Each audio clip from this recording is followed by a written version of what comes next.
And what I want to try and do today is to try and explore some of the relationships between history, theology, and the British Empire from a very particular point of view. I want to look at the history and theology of the Anglican Communion in the context of the British Empire, with which it was so intimately connected.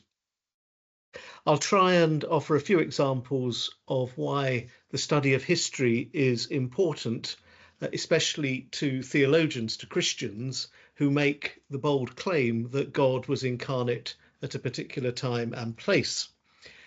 So in thinking more broadly about what theology does in relation to church history, I want to try and ask why it is that Christians should study the past, a big question, but also why it is that we need to try and understand history more generally.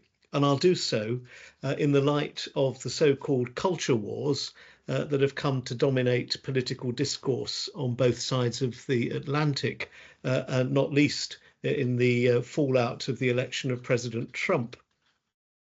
And one can find that in very polarized kind of societies.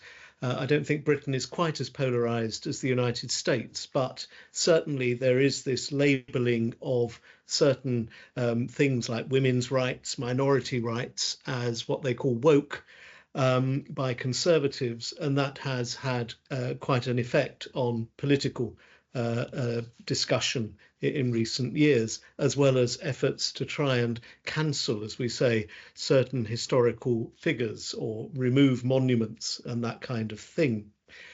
And I'll try and draw on a few examples to illustrate this point.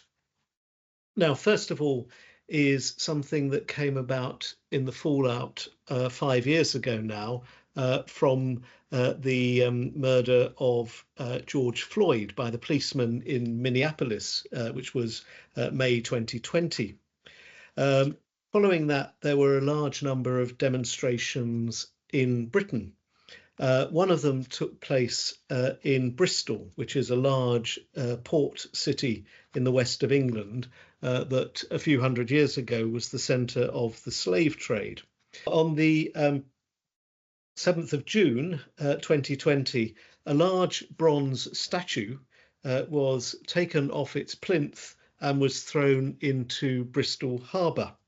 It was a statue of a man called Edward Colston, who was a merchant and a trader in slaves, as well as a philanthropist.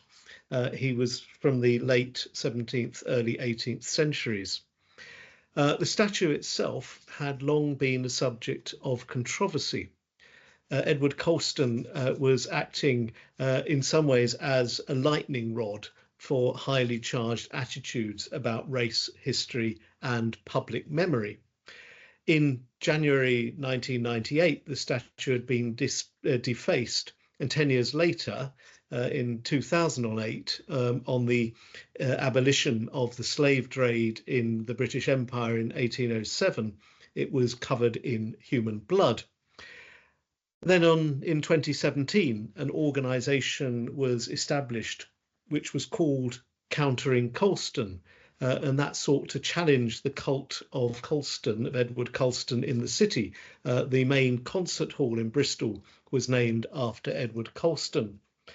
And the authorities couldn't agree on the wording that they wanted to use, that they were going to attach to the statue, so nothing happened. But in the wake of the Black Lives Matter, Bristol's people up, and you can see them there, taking down the statue and throwing it into the harbour.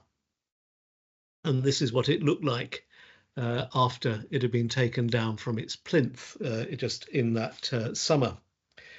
Now, the basic details of Edward Colston's life are straightforward. He was from the March 1680 a member of what was called the Royal African Company, which held a monopoly in the transportation of enslaved people from Africa to the West Indies and the rest of America from 1672 until 1698. and they carried about 84,000 Africans across the Atlantic. He was also an investor in the South Sea Company, which supplied slaves to Latin America, to Spanish America. But at the same time, he was also a practicing Anglican, a high church Anglican, and he gave money to endow homes for the poor, schools, funds for improving the churches in the city, as well as a number of lectures that were to be delivered in Lent. And he became Bristol's Member of Parliament. He also gave a huge sum of £71,000 to charity, including £6,000 to improve the pay of clergy, of priests in the city's parishes. He was buried in a church in the city, and his birthday was kept as a day of celebration in Bristol until very recently. In 1870, a window of the Good Samaritan, of all things, was placed in the big parish church in the city in his memory. And the largest window in the city's cathedral was also erected, built in his memory. The statue itself was put up in 1895. And it kind of functioned as a way of branding the city, of rebranding the city in a city that was trying to reinvent itself as a great city of the British Empire. So what have we got in this example? Well, we've got a prominent citizen, a philanthropist who did many good works, but much of whose wealth was gained through trade in human beings. In some ways, there were two strands of collective memory about Edward Colston's role in Bristol's history that couldn't be easily brought together. Was it right for an angry group of protesters to tear down a statue and then to throw it into the harbour? Or would it have been better to explain those ambiguities about a slave trader who was also a philanthropist and have some kind of interpretation? It's clear that it's very difficult to try and reconcile those differences. So in some ways, it was an attack on a statue about trying to understand the nature of historical memory. Who were we to try and remember this slave trade, or was it right to do so? So in many ways, there's a great deal at stake in memorializing, in putting up statues and remembering the past. The memorial constitutes a particular way of trying to tell stories about a past in which some are written out of history altogether. Are we writing out of history Edward Colston in the same way that the black people whom he traded were also written out of history? What is the sense? How do we try and work out those relative ways of remembering the past? Now, what's happened since the time of 2020 is that in the year afterwards, the statue was put on display in one of the city's museums, covered in graffiti. It was a way of starting a conversation. It was trying to create a sense of how Bristol discusses its own past. And in many ways, there was a response to a kind of public discussion that's led to new ways of trying to relate to that very difficult relationship with Bristol's role in the Atlantic slave trade and taking people from Africa to America. So it's important in many ways to try and grasp the meaning of historical memory. So statues, art, music, buildings, and all sorts of other things are cultural artifacts, products of human culture, which frequently provoke discussion and conversation, if not outright conflict. And Bristol has been trying to work out how best it can keep the discussion going about the ambiguities of its past, rather than simply to deny that past and pretend it never happened. So this example, I think, reveals a very complex engagement of different understandings of the past with a deeply contested present in the efforts to try and construct some kind of historical narrative about Bristol's identity in the present. So that's one example, tearing down statues in quite a dramatic way. Now, my second example comes from India. And here I've got a picture which comes from the late 18th century. It was painted by a Dutch painter called Johann Zoffany in about 1784. And it shows a cockfight between birds belonging to Asaf ad-ud-Dawla, who was one of the local Indian rulers, the Nawab of Awadh, as he was called. And the cockfight was brought about at the conclusion of a treaty between the British and the British East India Company, which in those days was responsible for governing India, and the local ruler, the Nawab.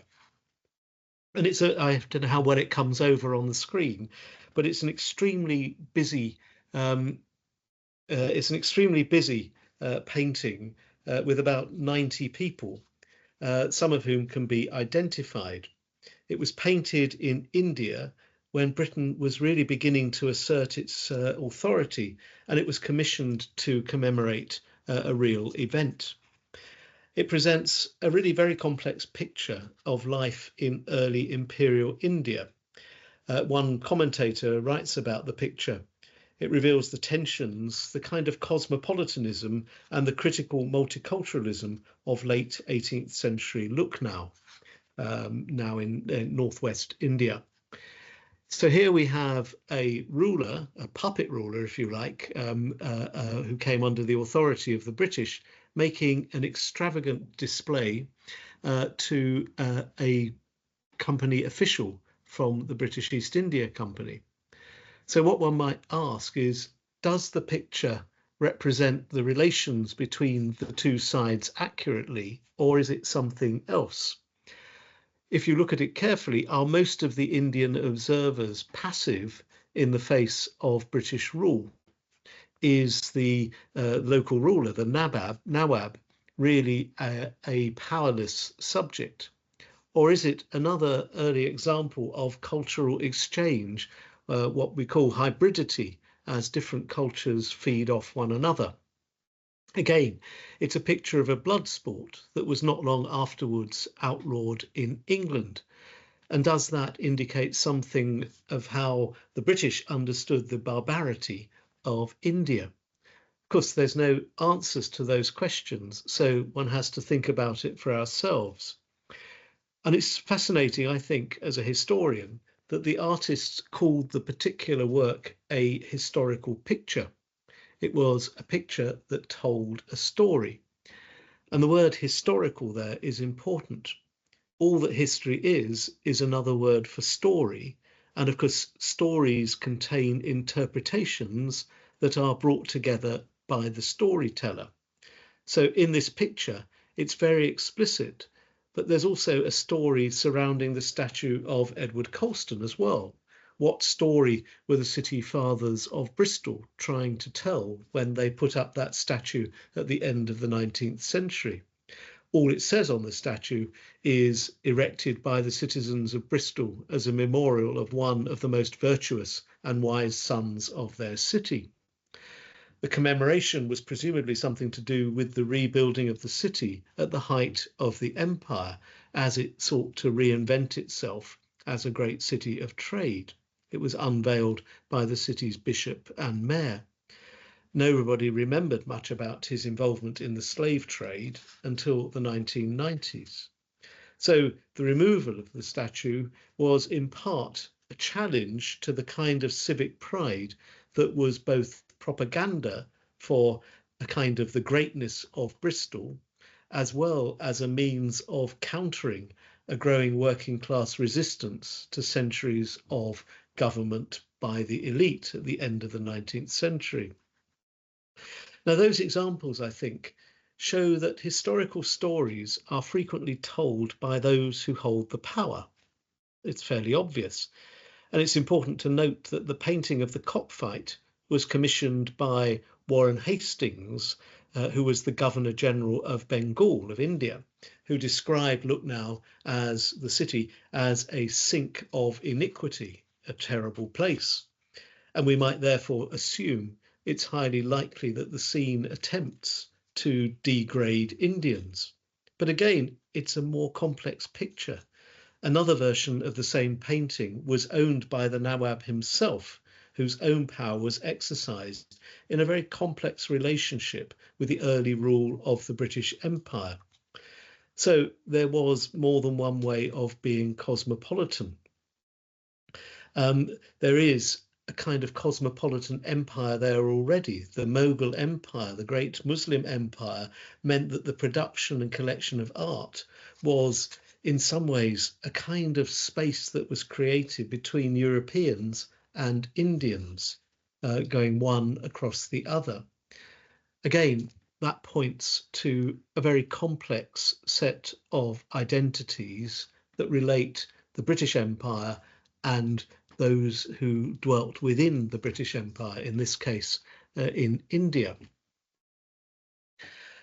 Now, if I move on to another example, and here it's something that kind of draws out of these kinds of discussions about the past. Britain at the moment is a nation that's involved in a series of reflections on the legacy of its empire, of its colonies. It's a highly contested story as different players seek to tell different stories. The right wing in particular is trying to reinterpret the history of the British Empire in relation to some of the criticisms that were offered by the left. In education, this is now something that's increasingly under the discussion. So in the last government, the Conservative government, the Education Secretary made efforts to ensure that there was an official narrative of the British Empire that was to be put in the national curriculum, the British education curriculum. And that wasn't something that was going to be revised in the light of the kind of criticism that came out of the toppling of the statue in Bristol. So in a government briefing in June 2020, he responded to a question on the need, whether there was a need to revise the curriculum.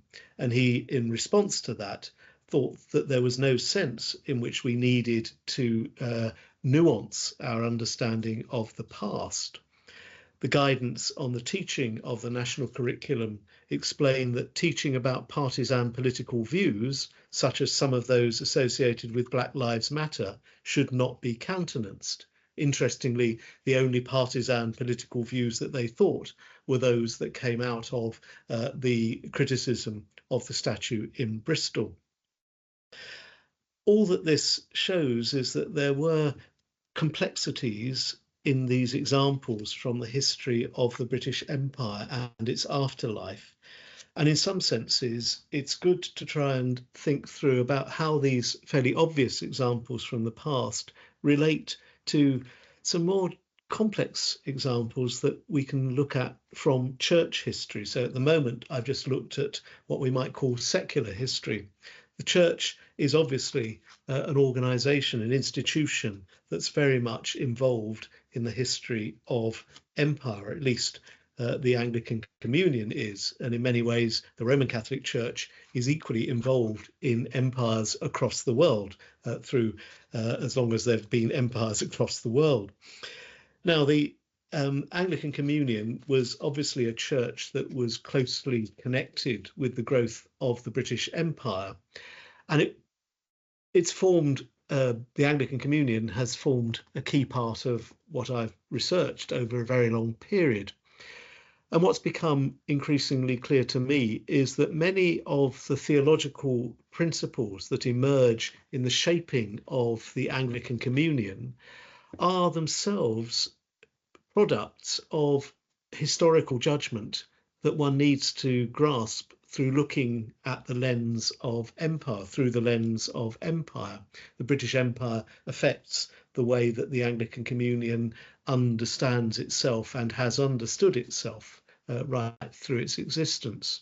Theological ideas often appear to be grounded in revelation or something like that, but often as well, they are the power structures involved in theological formations come out of narratives of power from those who exercise and wield that power and hold control over the institution.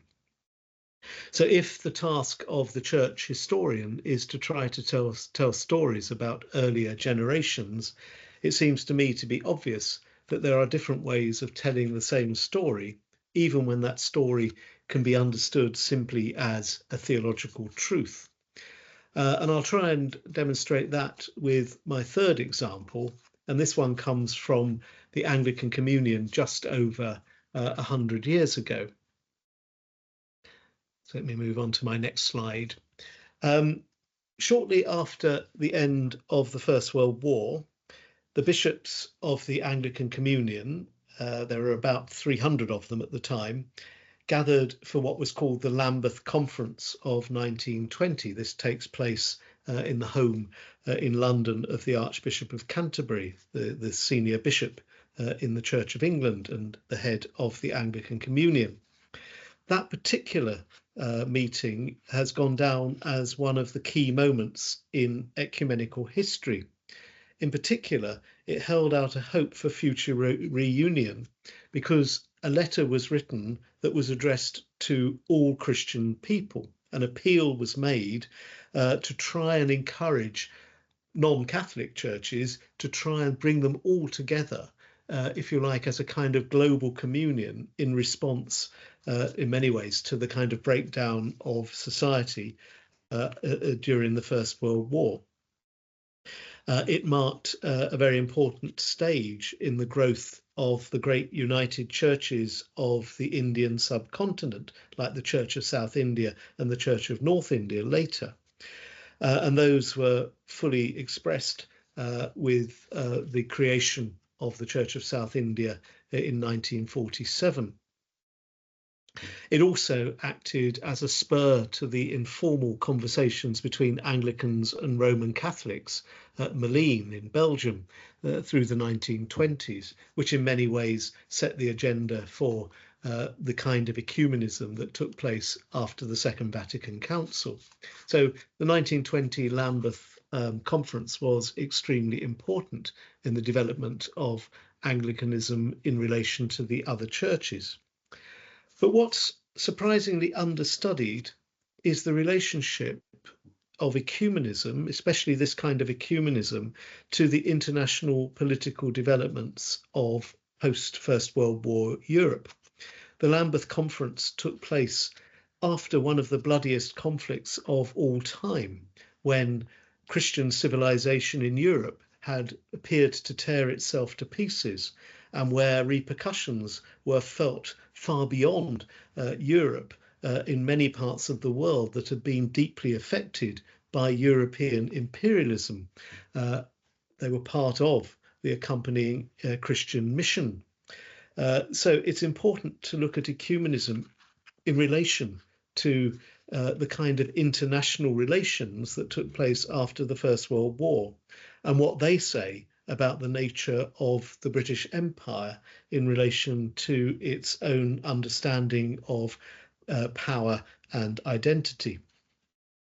The aftermath of the First World War was undoubtedly one of the most important aspects, the most important periods in redefining the international power structures of the world and in reconstructing new boundaries. Eastern Europe is a very fine example. Empires broke down, new countries like Czechoslovakia are created at the end of the First World War. New states are created, including in the Middle East and including in Africa.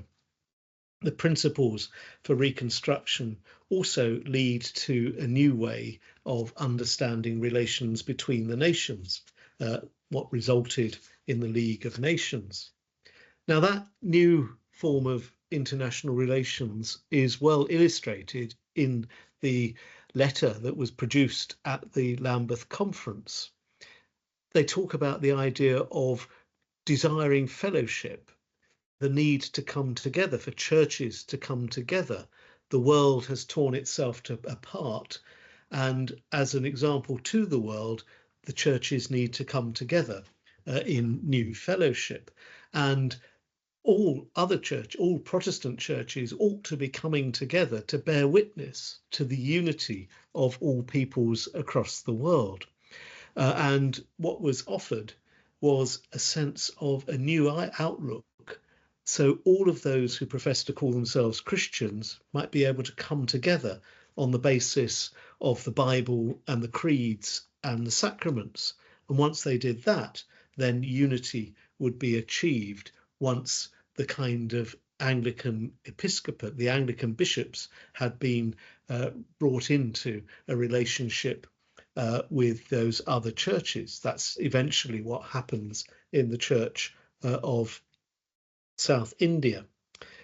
So the letter that was written in 1920 said this: "We do not ask that any one communion should consent to be absorbed into another. We do not ask that all should unite in a new and great endeavour to recover and to manifest to the world the unity of the body of Christ for which he prayed."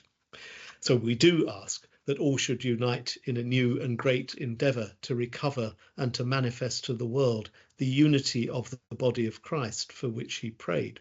So there's that sense of optimism at the end of the First World War, where churches would accept the gift of episcopacy, the gift of bishops, of Anglican bishops, as a kind of international body. The Anglican Communion was considered to be a bit like the League of Nations, where all would be able to draw themselves together.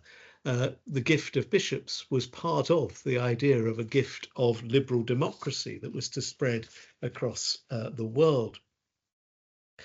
Now, the kind of optimism represented by the League of Nations and by the Lambeth Appeal was accompanied by a changing perception of the nature of the British Empire and of what it meant to be British more generally. In the language of the age, it's got racial undertones. There was a sense of coming of age in the British colonies. I've shown the British colonies there on the map, which were gradually being absorbed into the British Empire. The old model of empire was effectively the expansion of Britain across the world. But now, after the First World War, we have the idea of what became called the Commonwealth of independent nations united together in a bond of affection. The importance of international fellowship in a Commonwealth was expressed in the many soldiers from across the empire who'd fought in European war in the 1914 to 1918. The idea of a full recognition of those different states began to take hold during the First World War. So we get the creation of independent, what were called dominions across the British Empire, particularly Canada, Australia, South Africa. Those were the first to be created a bit before the First World War, and it continues during the war. Now, in the reforms to the empire, which were to follow after 1918, there was to be a full recognition of the rights of the dominions and India to an adequate voice in foreign policy and in foreign relations, which would provide effective arrangements for continuous consultation in all important matters of common imperial concern. So there was to be a kind of new governance across the British Empire where the old colonies would begin to have their own say. Now that model was a very long way away from reimagining the empire as a multiracial commonwealth of equal nations.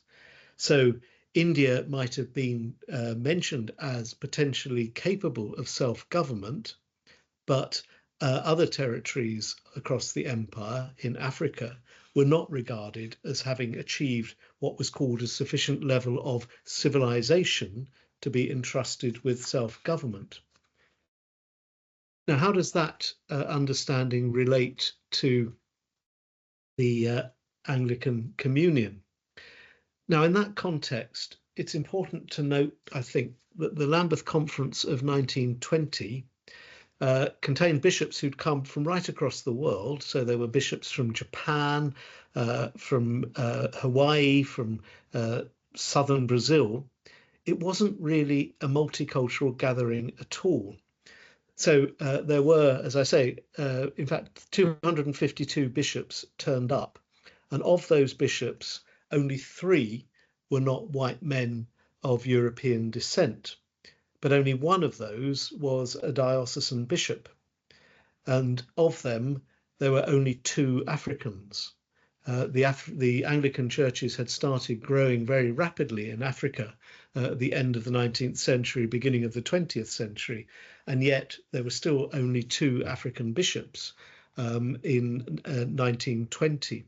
And one of those had actually only been consecrated bishop in the week before the Lambeth Conference.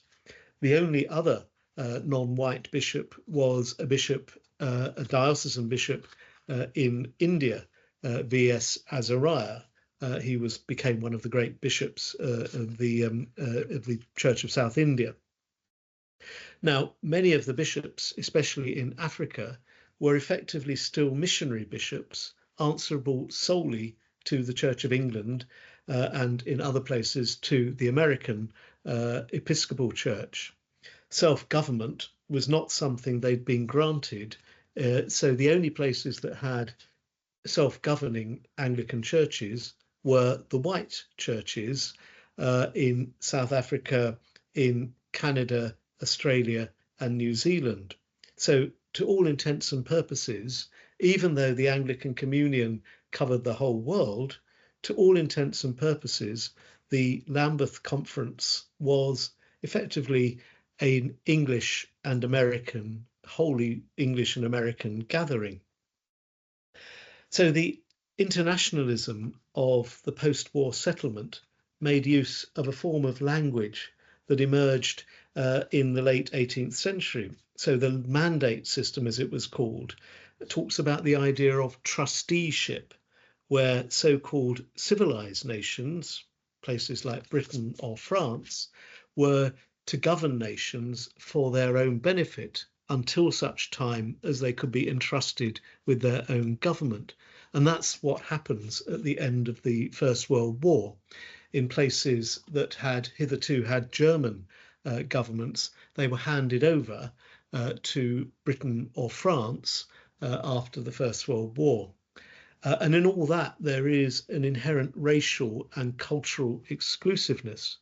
Government in those places was in the hands of those suitably educated people who knew about good government. That's how they understood things. So the American President Woodrow Wilson, who was really the architect of the post-First World War settlement, he said this: Africans and Asians were not mature enough to participate in the worldwide Republican order. He was reflecting, I think, in many ways, the thinking of many of his British contemporaries as well. So the British Commonwealth was to be an agent of international oversight in policing the world with conflict resolution, especially in those places where the local populations couldn't be entrusted with the task of government. Those ideas, as I say, were repeated throughout the British Empire. So the predominantly white colonies like Canada and Australia began to exercise increasing self-government through the 20th century, and gradually became effectively independent, although the King of England remains, or the King of the United Kingdom remains the King of Canada, and is in fact in Canada today. And all of that has implications for what went on elsewhere in the empire. So when they start setting up local government, local parliaments in Africa, in Kenya, for instance, where 98.5% of the population in 1923 were black, it was only the white settlers who were able to participate in the government of Kenya in that time. So what does this say? How do we understand this in relation to the Lambeth Conference? Now, despite the importance of that conference for ecumenism, I think in many ways the Lambeth Conference was a product of the sort of Anglo-American liberal imperialism that shaped the League of Nations. So when reunion was to be achieved by the gift of episcopacy, this meant that the reunified church would be under the control of an almost exclusively white Anglo-American leadership. Similarly, although the notion of the nation state was emphasised by Anglicans, what wasn't spelt out in any detail is what was meant by the concept, the national church was emphasised by Anglicans. What isn't spelt out in any detail is what is meant by the concept of nation. And in that sense, it's very difficult to understand how the Anglican Communion develops as a communion of autonomous national churches where not all the nations are equal. Things begin to change, but they don't begin to change really until the late 1960s, early 1970s.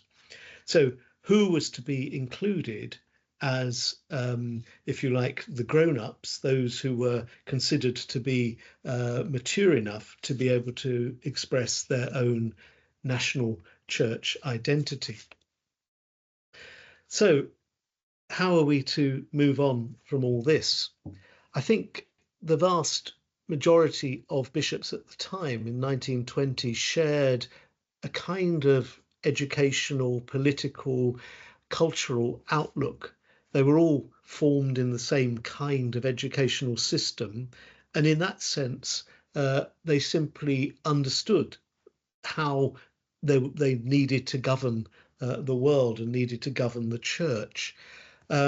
International order and international solidarity, as the great historian E.H. Carr once put it, will always be slogans of those who feel strong enough to impose them on others.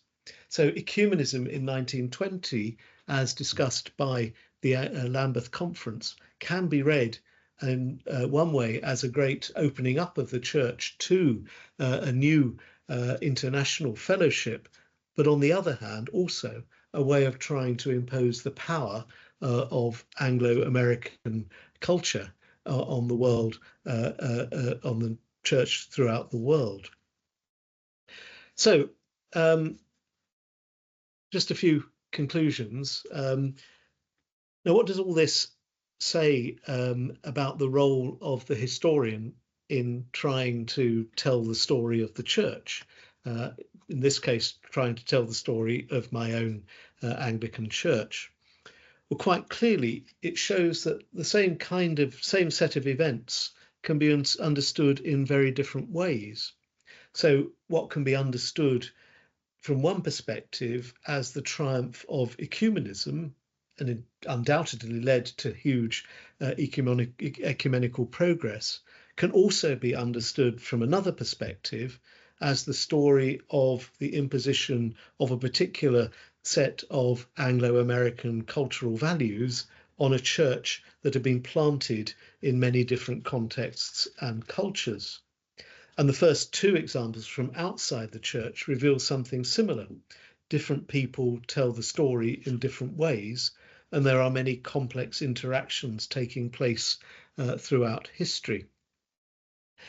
So what's the point then of church history? Why study the past? And crucially, how far are these questions about history, how far are they theological questions? I think it's clear to me, at least, that in addressing the past, including the past of the church and its theology, there's a need to detach ourselves from the present as best we can to gain a broader perspective. How one generation reads the past is very different from another. That's obviously very obvious in relation to the statue in Bristol, but it's also clear in the less straightforward example of the 1920 Lambeth Conference.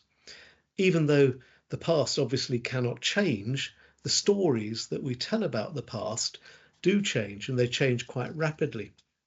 All periods are distinct, and there's no inevitability that one might progress from one stage to the next, since decline is also possible.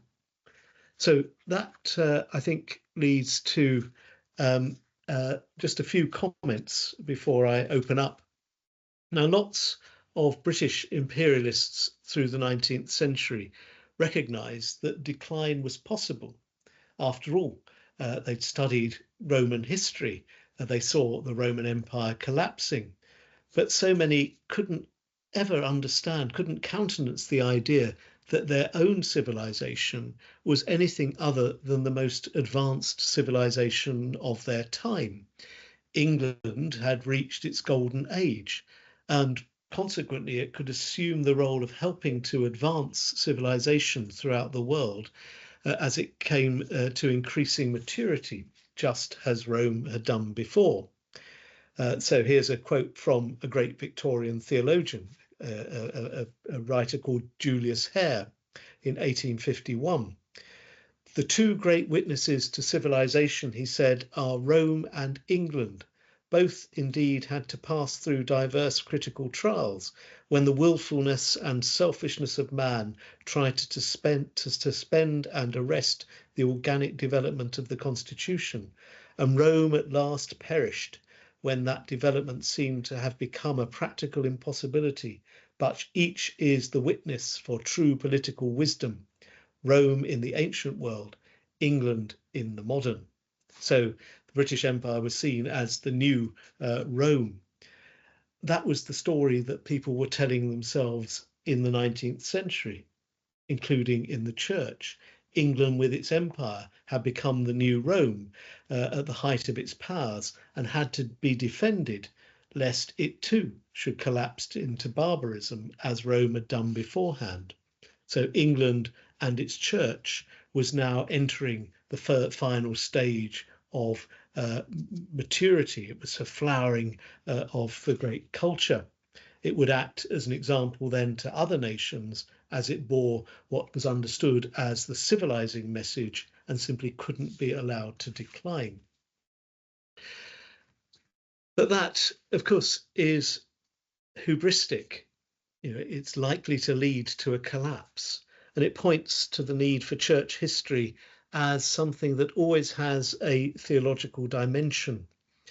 Theologians study the past principally because they need to be suspicious and to ask themselves questions about their culture and their identities, and to place all of that before God.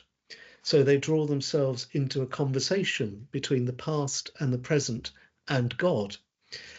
That's why I put the word theology into the title, because I think it reminds church historians of their role as theologians. If God alone is sacred, then historians have the license to look at the past, both as the place where people encounter God and where the revelation of God takes place, but also as that place where human power is played out and so often controls the narrative, wittingly or unwittingly. So the study of history reveals the power of empires and leaders throughout human history and illuminates our own history. The power of empire, after all, is that very power that sentenced the word of God, Jesus Christ himself, to death. And that means that the duty of the historian as a theologian is to try and tell stories again in the sincere hope that such powers will be unmasked for what they are. And that can obviously sometimes be very uncomfortable, especially to those of us who have the responsibility to carry out that task. Well, there we are. That's all I've got to say.